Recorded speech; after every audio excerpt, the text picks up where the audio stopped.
Welcome to the Startup Grind. So with that, I'm going to ask everyone to stand up, please. It's kind of our tradition here. I'd like to introduce Will Bunker. He's actually coming all the way here from the Bay Area. He founded the site that would later become Match.com. He's a co-founder of GrowthX. He's invested in over 160 startups.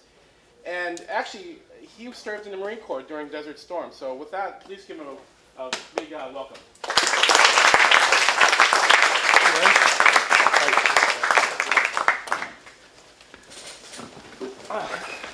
So Will, thanks for coming all the way here from the Bay Area. And actually, as I said, you're like in the last 40 entrepreneurs, you're like the only entrepreneur that I've seen that's actually served in the military. So how did you go from like being you're a PFC, which stands for Private First Class Marine Corps, to starting your first Well, company? so the reason I got into the Marine Corps was I got tired of irrigating cotton on my where are you from? family's farm. I'm from a farm town in southeast Arkansas along the Mississippi Delta. And so for me, growing up, summer was the worst and school was awesome because you had air conditioning and there were women at school, which there were not any on the farm and there was no air conditioning. So I absolutely hated summer. That's actually why I went to college too, by the way. Yeah. And so, I guess that was my first lesson of differentiating between advertising and reality, was when I went in the Marine Corps Reserves. So it was interesting. I learned a lot. It was a very core experience to teach me to push myself, but it wasn't really my personality.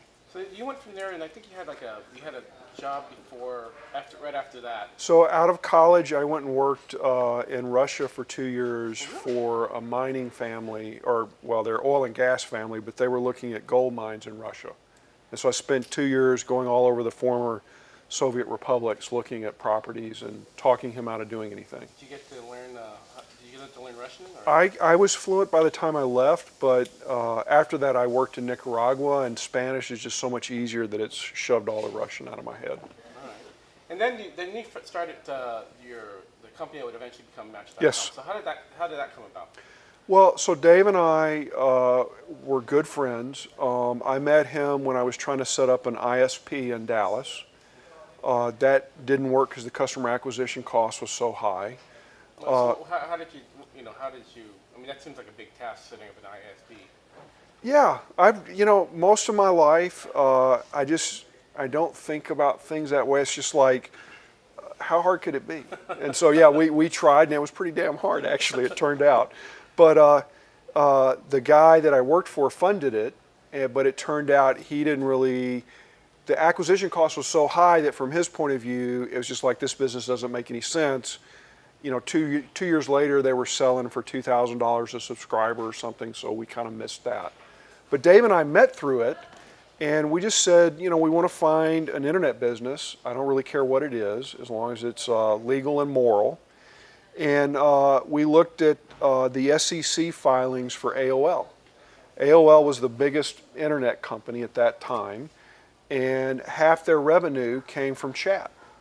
And if you went in the chat rooms on AOL, what were people doing? They were trying to get a date. And so I said, well, if half the revenue of the largest company comes from people trying to get a date, let's do that on the internet. And that was the analysis that went into why we picked that. So when you started, it was a dating site. And I think you got like 1 million users at one point? Well, by the time we sold it, we were doing $150,000 a day in revenue. Really? Yeah, at a 50% profit margin, not margin, profit margin. So what was your secret in growing at that point? Well, so we couldn't raise any money. We were in Dallas. The original match was in San Francisco. They raised $10 million. They tried to launch a national consumer brand. That takes $100 million. So they were $90 million short. And when they went to do the next round of funding, the VC fired them all and sold it off for nothing. We only raised $90,000. And so from the very beginning, my partner was an accountant, I'm an industrial engineer, and so we measured everything and just drove it toward profitability from day one. And in 18 months, we started going cash flow positive. So we kept our day jobs. We worked nights and weekends for the first 18 months until we had enough cash to quit and pay ourselves full time. And so how are you marketing this? I mean, back then it was. We did the first obvious thing was we took out advertising on every chat room on planet Earth, and that got us the first wave. And then beyond that, it was difficult to. I mean, I would literally call up 16-year-olds and say, "Hey, can I put advertising on your website?" And they'd be like, "What are you talking about?" Half the time I would call, and about middle of the conversation, they'd be like, "Mom, get off the phone, I'm doing business." And so, you were having to educate everyone, what advertising was, what was a banner, how to make it. And then eventually we pivoted into calling the top 10,000 websites and plugging our personals into their product as a revenue stream. And that's how we ended up dominating. And so at what point so Match.com acquired you? Nope. They were acquired, and eventually we took over what was left of the brand. And then you morphed Yeah. into Match.com. So my last job was to suck the data over and reskin the site as Match. Oh, wow. Because they were down to maybe 7 employees and it had imploded. And so what happened after that, at that point? I rode off into the sunset. So you just sold it at this point? And, yeah. Okay. Yeah, we got an offer. I mean, so this was 1999. It was pretty apparent that things were going apeshit crazy. And we said, a guy that I'd worked for in the oil business said, "Will, if you ever get a chance to sell a business and it changes your life forever," he goes, "take it." He goes, "I can't tell you how many of my friends never cashed out and now they live in their parents' basement because someday you'll roll snake eyes." Right. And so we sold for $50 million, but we'd only raised 90, so it was a great exit for us. And then after that, I helped my brother and sister. They had helped me. They launched a company for only $100,000, and they just sold it 2 years ago. Again, not able to raise money ever, other than the first money we put in. It seemed like after, and I'm looking at your profile, you were involved in a lot of businesses, but were you also investing at this time? So I tried in the beginning, but I made the typical mistake a lot of investors make, which is you get super excited about a vision. I overcommitted too much capital to a small number of early deals and lost it, And so I think the first year I'd invested $1 million, 950,000 of it imploded when the internet imploded. And I went, gee, if I keep doing that, I'm going to be broke faster than I can, think through this. So I just backed off. I didn't start investing again until 4 years ago. Okay. But now that $50,000 went into my brother's and sister's company and it returned $1 million. So I got my money back, but it took 14 frickin' years. So you worked in a number of companies after that. I was wondering, were you investors in those companies, or did they? I did a lot of startups. So at one point, I grew 4% of the U.S. catfish supply. That was different. Catfish. Catfish. But that was to do something. I wanted to do something with my father while he was still, young enough and into it. And so we did that business together. And that's where I found myself at 3 o'clock in the morning in a sleet storm on top of a metal truck, tapping the basket to let the fish down into the hauling thing. And I just went, I got to start thinking through this a little better. Like, this was not what I had visualized this business being like. And so from that point forward, I've stuck to more tech startups. So you said you just started 4 years ago investing in companies. Yes. So was the bulk of that 160 companies? All of it. All in the last 4 years. Yeah. So what do you look for when you're investing in a company? Well, so my first filter is, are they building a future that I want to live in? I start there. Is this, if I roll forward 10 years, is this how reality is going to be? And then we're just down to, is the timing right, and are they the right people to do it? And so if someone's working on, something that should be, I'm interested. And then it's because it's kind of like a marriage. You're really stuck with someone once you give them money because they can't give it back. Right. And so you're with them till they either die or succeed. And so do I want to work with this person? Right. And lastly, does the timing seem right for this idea? Because I've had so many good ideas, and 5 years too early, and you're wasting your time. So any successes that you see in any of what are some of the notable successes of the companies you invest in? Well, so right now we've got one gear launch that grew faster than any company I've ever seen. They went from $5,000 a month to $15 million a month in 3 months. Whoa. Never seen that before. We've got one distribute that's basically connecting factories with retailers.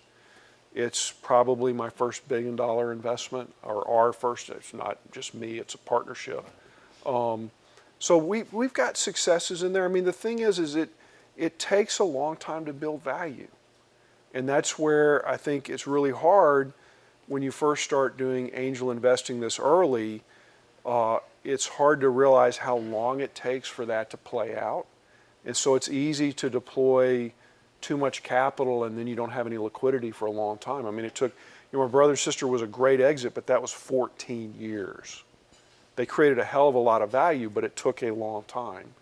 It took us 5 years, and that was lucky and quick.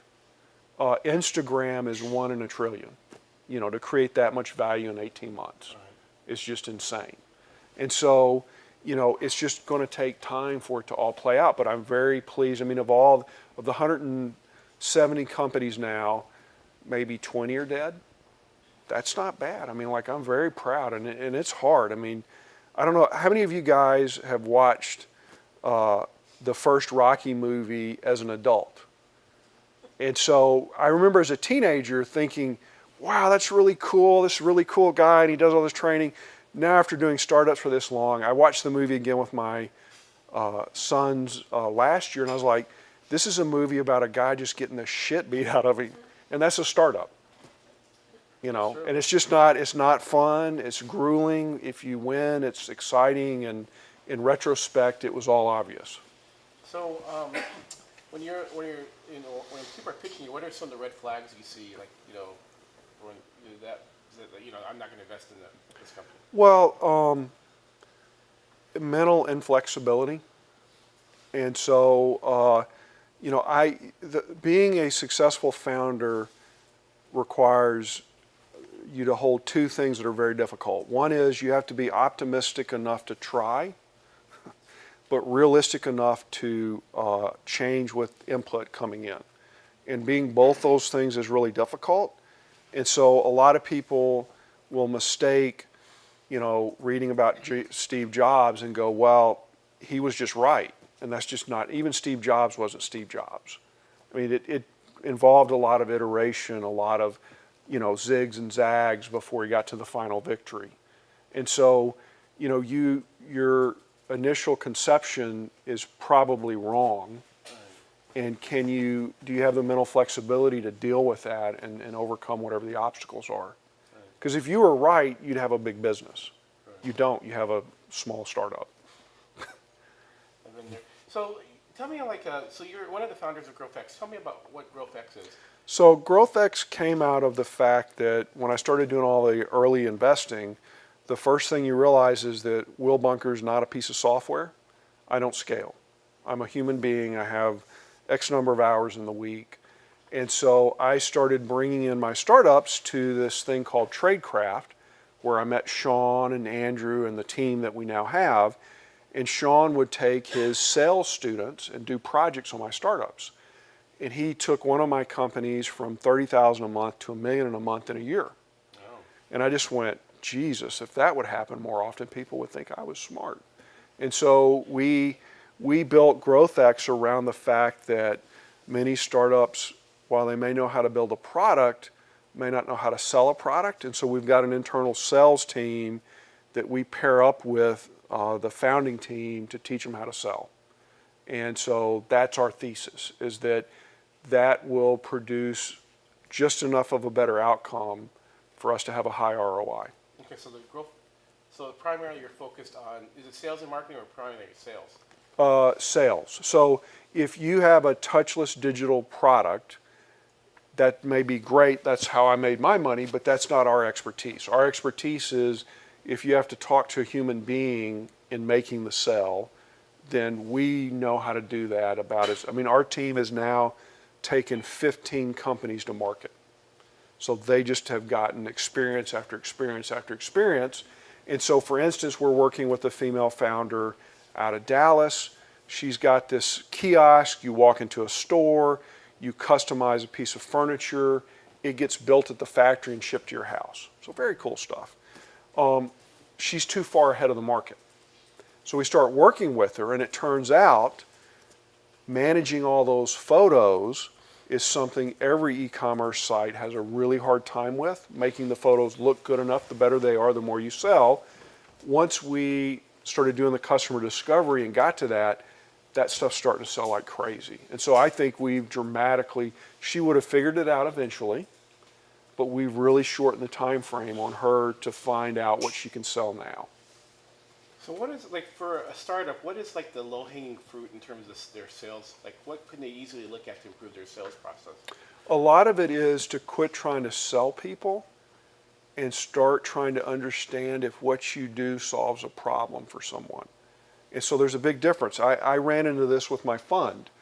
When I first started doing it 4 years ago, I would meet with investors and try to convince them to invest with me. That is a massive waste of time. What I do now is I seek fit. I look for people that want to do business with what I do, and then all we have to do is figure out if I'm the right person to do it with. And so that shift in mentality, it sounds subtle, but it's like the key to unlocking your early customers. Okay, so you're looking for investors that have the same sort of... That want to do early stage investing, and I'm an exciting person to deal with.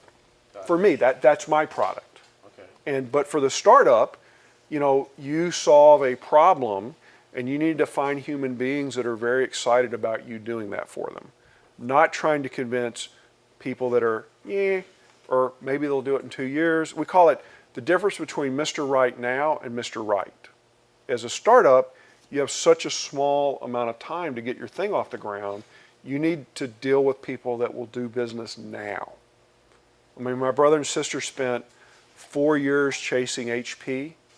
Every time they would get close to getting business contract, HP would fire everybody they're dealing with. And so they wasted, they had other contracts, but they truly wasted 3 years of their life on someone that wasn't motivated enough to do business now.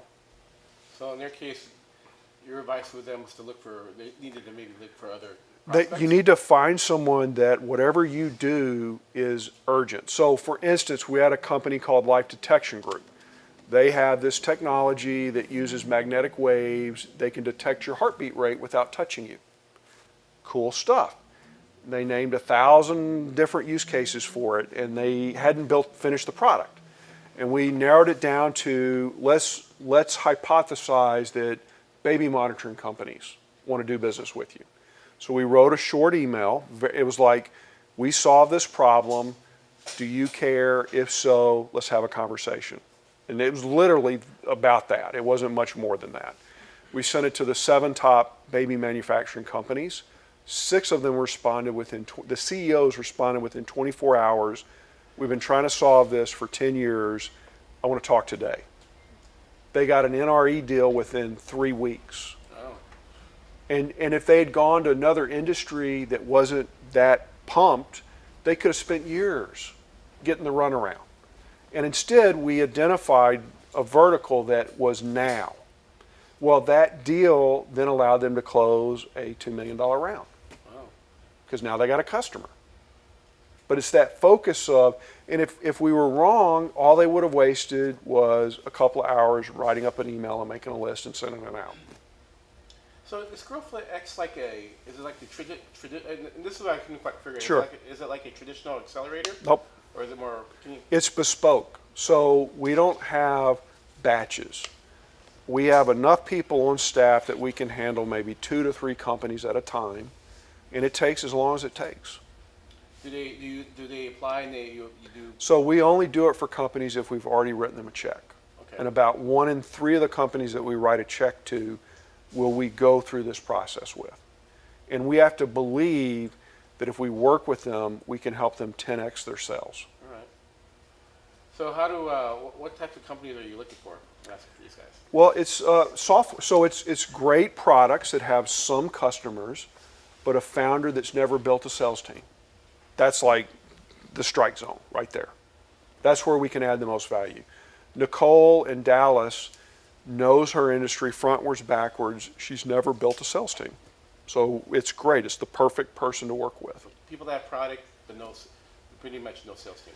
Right. They've got some customers, either through relationships or whatever, and now they need to really build out their sales process. So that's something that we can do. We do it for additional equity based on milestones, but it's a form of additional investment, follow-on investment for us. Okay. I've talked to a couple startups here that fit that model. Let me. Have you had a chance to check out Sacramento at all, or when This is about the 3rd or 4th time. This is the first time I've been downtown. It's really cool. Okay, what do you think of Sacramento as an ecosystem? I mean, there are great people here working on really. So here's our firm belief: half our investments are out of the valley. There, as a species, we are wired to build things. We're the only tool-making species on the planet, really. And so I don't care where you go, there are interesting human beings building cool tools. And that makes me hopeful about the future. Okay. So at this point, I'm going to actually open up questions to the audience. Oleg? How do you know if the timing is right? You talked about that, right? It could be too early, it could be too late. How do you know if the timing's right? That's the variable that I think is unknowable. And so our strategy is to make a consistent small investment, and then through working through the sales process, what our philosophy is we will get you to the truth whether you like it or not. And so, because all you can ask for is, at least me as an entrepreneur, is I don't want to waste 5 years of my life. So if I can find out that the market doesn't want what I'm doing, hallelujah, I can go to the next thing. But you only find out through talking to customers. Any other questions? Laura? So I help a lot of very early stage startups, and one of the biggest problems that they seem to have is validating their idea. Mm-hmm. And I wondered if you had any advice for really new ideas on what do they need to do. The very best book I've ever read on this, and it's really short, is called The Mom Test.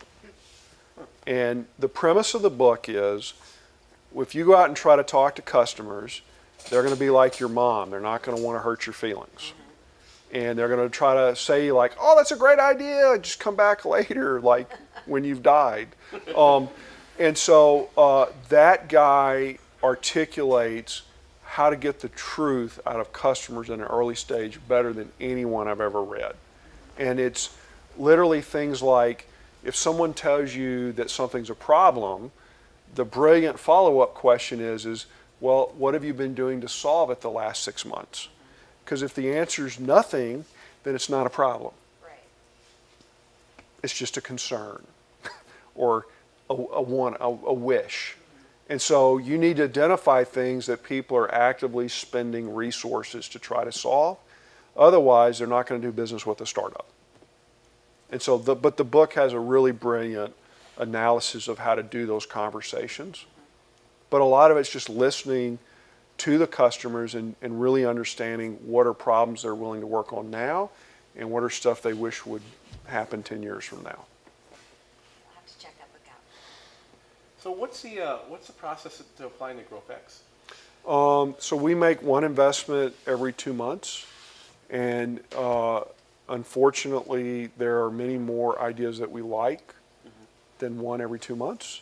and we're just, we stack rank them as imperfect human beings and pick the one that we think's the best. So do they send you an email? What's the best way All to get it's all forms. I try not to discriminate against. I mean, the problem with go through someone I already know, which I prefer that. I mean, that's great, but then you're in an echo chamber, and I can just tell you some of the best stuff I've run into has just been through serendipity. So it's hard because I don't have a secretary. I don't have anything. So like it's just me, and so I get behind on my email. I do the best I can. I try to look at all the ideas, but ultimately, it's a filtering process. Right. So usually it sounds like warm, and actually warm referrals it's typically. It's better. It's better, but I will look at stuff. I mean, if someone gets a hold of me, I am not going to be rude. I will at least look and go, is this interesting enough that I want to spend time on it? And a lot of times it just doesn't fit our thesis. So what's like a good profile? I mean, you said product and some revenue. Is that sort of the good Yep. profile? And software sales. Software. Yeah, because the problem with the small fund is we don't have enough capital to write really big checks. So if it's hardware, it's tough to figure out by the time they raise all the money they need to raise, we don't own enough that it matters. And so it's just the way the economics work. The software, and they just sort of do they just send you a PowerPoint, send you A deck, and then, or, if I'm talking to you, pitch me, I mean, that's fine. And then it's just, is it intriguing? I mean, so here's the thing that's hard to remember, because you've got one startup, and that's all you're thinking about, is that think of how many startups I look at every month. And so unless you seem different in some interesting way, it just all starts to blend together at some point. Like I'm a human being. I'm like, one more, whatever. And I'm just like, God, I've looked at 10 of those or 20 of those, and you may be the one that's going to break out. How would I know? Right. I mean, one more influencer. I had one pitch me the other day. Great guy, influencer marketing. I mean, I've seen 50 of those. And maybe his is the best one that's ever, but like how would I know? And so it helps to have an interesting, like there's a guy here working on a double-sided marketplace for water rights in Sacramento. Oh, I know him. No one's pitched me that idea before. That's an interesting idea. Say it again. What is it again? Double-sided marketplace for water rights. And no one else is working on that idea. And so I immediately go, well, that's interesting because, A, something about water's valuable. I don't know, take it away and you'll find out. And B, there's no competition. And so so every once in a while I hear an idea and I go, okay, that's interesting, But it really, you almost have to pick something like that or it blends in when you're pitching people because they've just heard too many deals. It's just human nature. You can't help it. Any other questions? Yes. If you think back to Match, and maybe really before you knew it was Match, what's one thing that stands out in your mind you'd say, I would have done this thing differently? Well, I think it goes with most of my life, is I would have tried to, startups are so hard and stressful that it's really difficult to enjoy it. I would have gone back and tried to enjoy it a little more.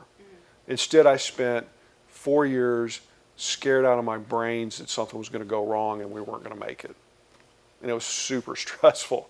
And although now I'm like, this fund is a startup, oh God, it's stressful. I mean, it really is. And so I don't know that there's any way to enjoy getting punched in the face. So do you think you left at the right time? I mean, at Match, or do you feel like you should have stayed on longer? Well, we would have made more money. I mean, if we had stayed, we'd have made more. The guy that didn't sell, Adult Friend Finder, sold for $400 million 5 years later. But I got to raise my kids.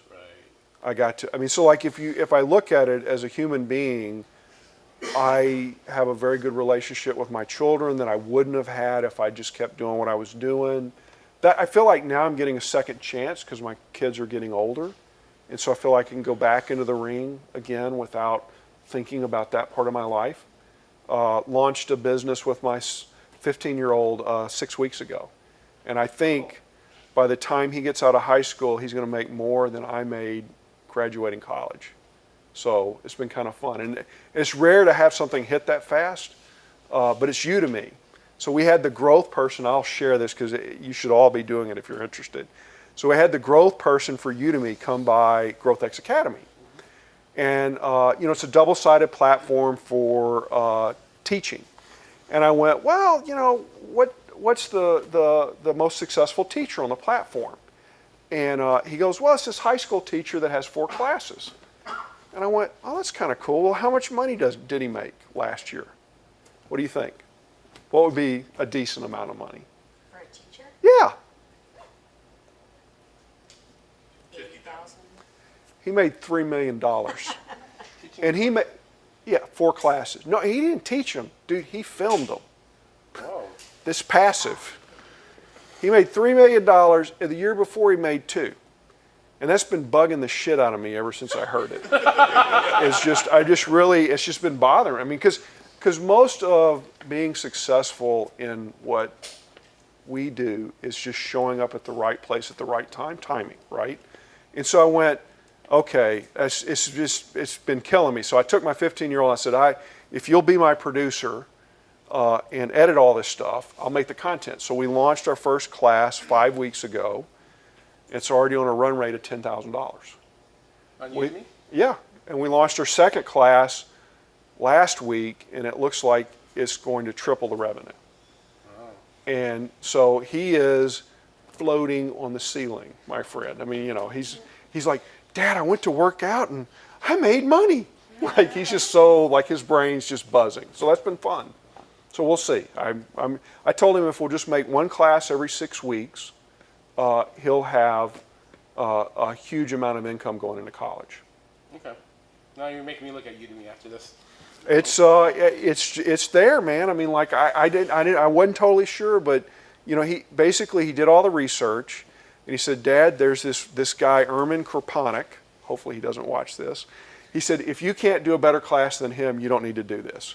And so that's who I basically took him on the first one, and then now I'm doing more classes. But What's the subject matter? CentOS.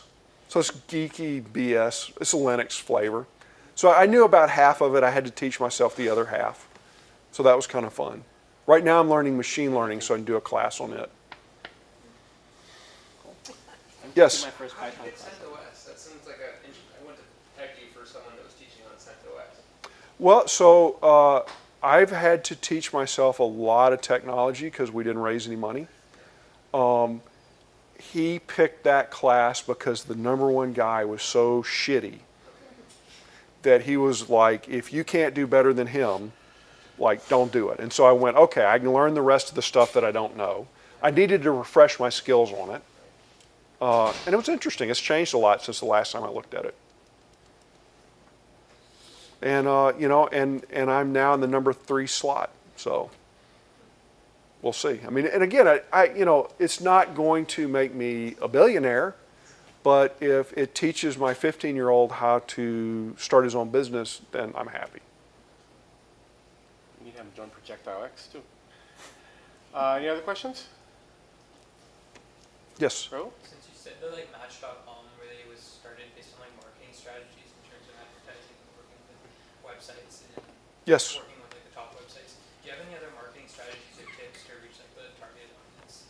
Well, it depends on the business, right? I mean, where you want to always look at is where are new audiences appearing that haven't been saturated with advertising. So, 3 years ago, that would have been Instagram. It's a moving target, and it's ever shifting, and you just have to get ahead of where the Fortune 500 is spending their ad dollar. Because, your business as a startup won't be optimized to compete with them on Facebook unless you micro-target. But, there's just a lot of social channels that are opening up constantly. Well, I mean, for instance, my God, where can you create 6.5 hours of video and make $10,000? I mean, so Udemy is a frickin' marketplace that's not saturated. So I'm just piggybacking on the audience that they've collected And so again, you're just constantly looking for the new channel. I mean, the other one that seems to be, it's not a channel, but it's an area that's really fascinating to me is the whole blockchain cryptocurrency.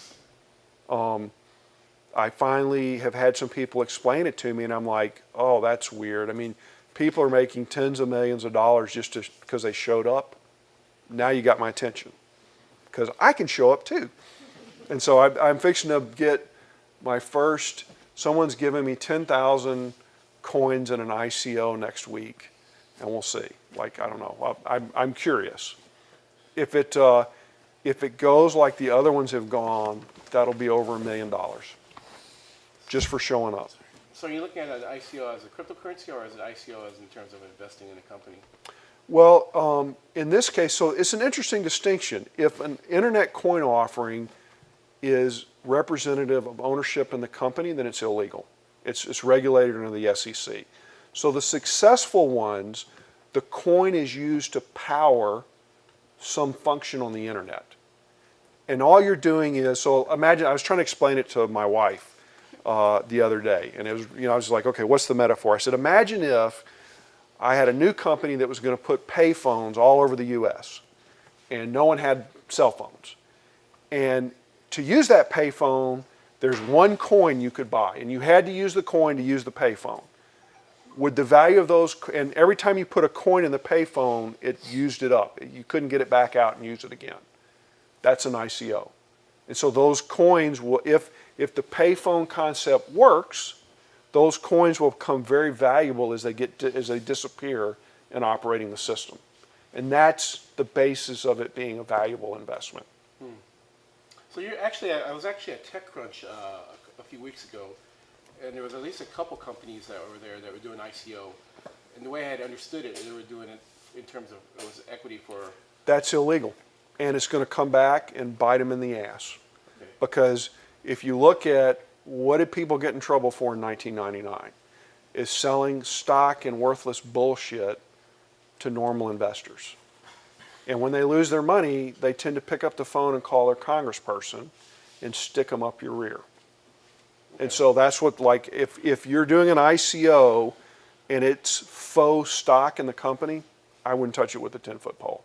And you may make a lot of money, but when someone finally loses their money because the company doesn't work out, it's going to be bad. It's going to be ugly. So the ones that are legit are where you're buying a utility token that's going to get consumed in this process. And that's legal. Okay. Still risky. Very risky. Yeah. So any things that you like right now, AI, cryptocurrency, what type of stuff? I mean, the other's VR, AR. Last summer I bought my kids all the gear and they started programming it. I've never engaged in a more emotionally interesting medium. Like, it makes movies look pathetic. I mean, it's so engaging. It's so emotionally capturing that, you just look forward and you go, when they finally figure it out, this is going to be bigger than the internet by a long shot. Okay, that's really cool. Owen? Do you have when you're investing, do you have a bias toward B2B versus B2C versus something else? Because of our team B2B, personally I don't, but we've built up expertise in our thesis around the B2B sales thing, and so that constricts us there. But I mean, I've done a lot of, B2C stuff. I've got one now that I'm hoping will come out here pretty soon that is the most exciting B2C thing I've seen in a long time, and it's basically around helping people with empathy. Because we all, as human beings, we all go through tragedies. I mean, it's the one thing that defines us, right?